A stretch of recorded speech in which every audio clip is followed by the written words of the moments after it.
As many of you know, I love football. Whether that's NFL, college football, high school football, doesn't matter.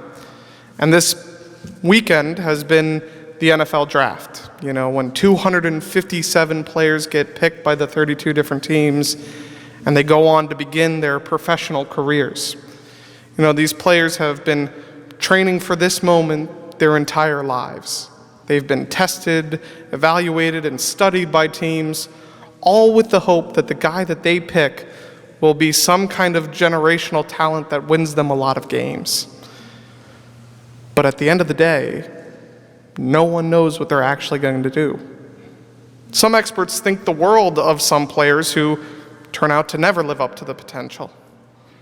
And then there are also some players who shock the world and lead their teams to Super Bowls despite being picked last.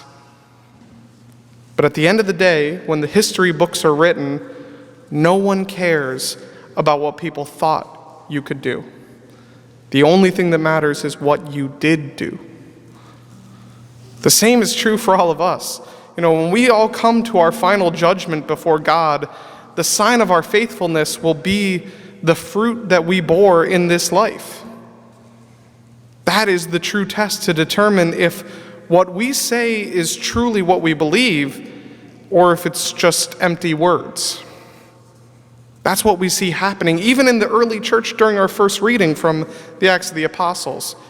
Paul came down to Jerusalem, and the apostles and all the other disciples, the Christians, were wary of him. They had heard about this guy. They had heard how he was going around and persecuting Christians, and now all of a sudden he just shows up and he's telling them that he believes in Jesus Christ. How do they know that he's not just saying this so that he can get close enough to turn them all into the authorities?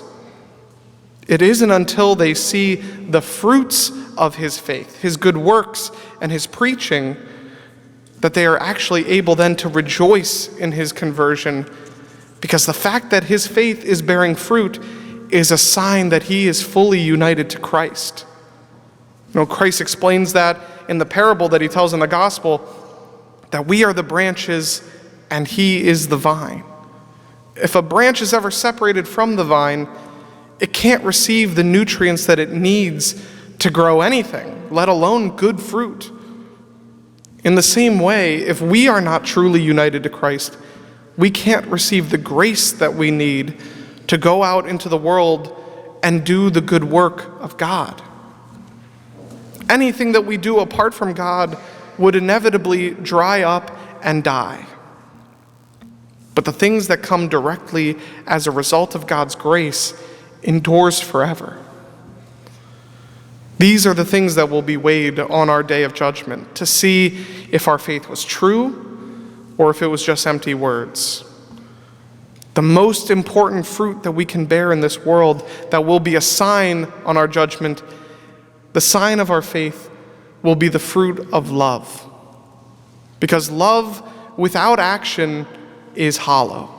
Someone can tell you every day that they love you, but if their actions never show that they love you, you'll never believe it.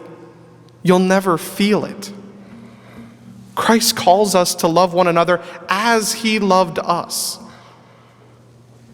He loved us not just in telling people how much he loved them in his preaching and all of these things, but he did it in all the things that he did for the people, to feed them, both spiritually and physically.